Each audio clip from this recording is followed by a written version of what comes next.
those people who don't know about Bronzeville, the background of the show and of the place Bronzeville. I'm happy to do so. I'm very excited to announce that we're launching a season 2 of the audio series Bronzeville. Season 1 did incredibly well. It's available on all platforms, just so people understand what this is. It's an audio series. So we asked, what is an audio series? So let's get to the technical part. An audio series, essentially a scripted show that you listen to.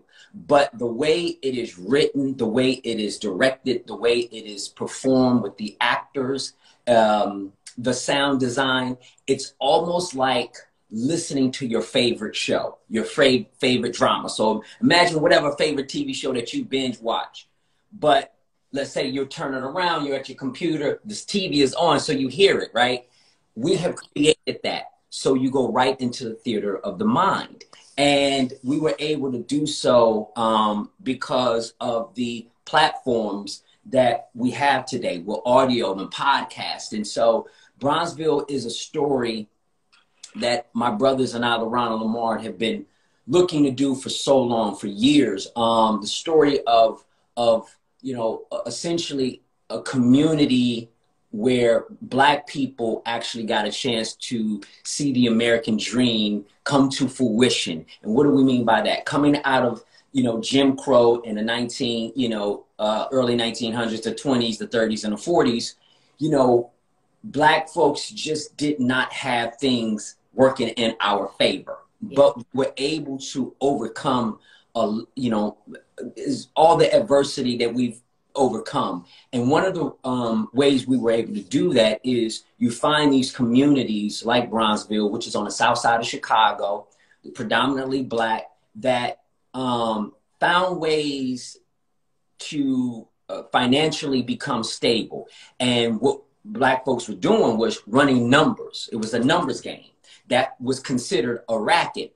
But the people who was at the top of these this policy of running the numbers were pillars of the community. So even though they was running these numbers and making tons of bread, they was making a lot. When I say a lot of money, I'm talking about millions and millions of dollars. But what they would do was they would put that money back into the communities, you know, so they created a real financial infrastructure. Right. So Black folks, we own our own hospitals, department stores. We were very much so self-sufficient like other groups, whether they were Italian communities, Irish, Jewish communities. They thrived and they didn't ask and didn't go with their hand out to nobody. They did for themselves. Well, that's what we did. You know, other communities started their financial infrastructure off bootlegging and, you know, a whole lot of stuff that was racketeering.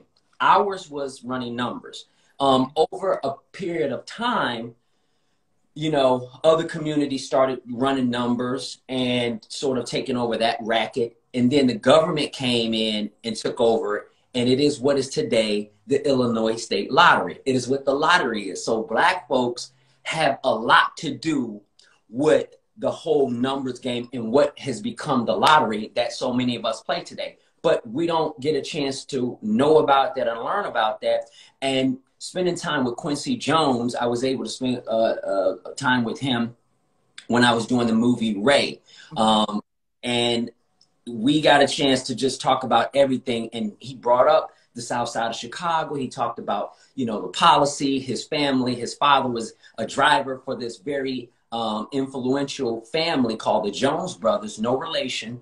And, you know, he would always say, y'all got to do this story. This story has to be told.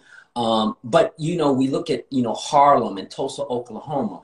Black folks found a way to make it. And what we wanted to do was remind people that we can. And if we continue to unite and find ways and pathways to thrive and to aim higher, we actually can do it. And we don't always have to have our hands out, you know, looking to other folks if we decide to have common agendas and common goals.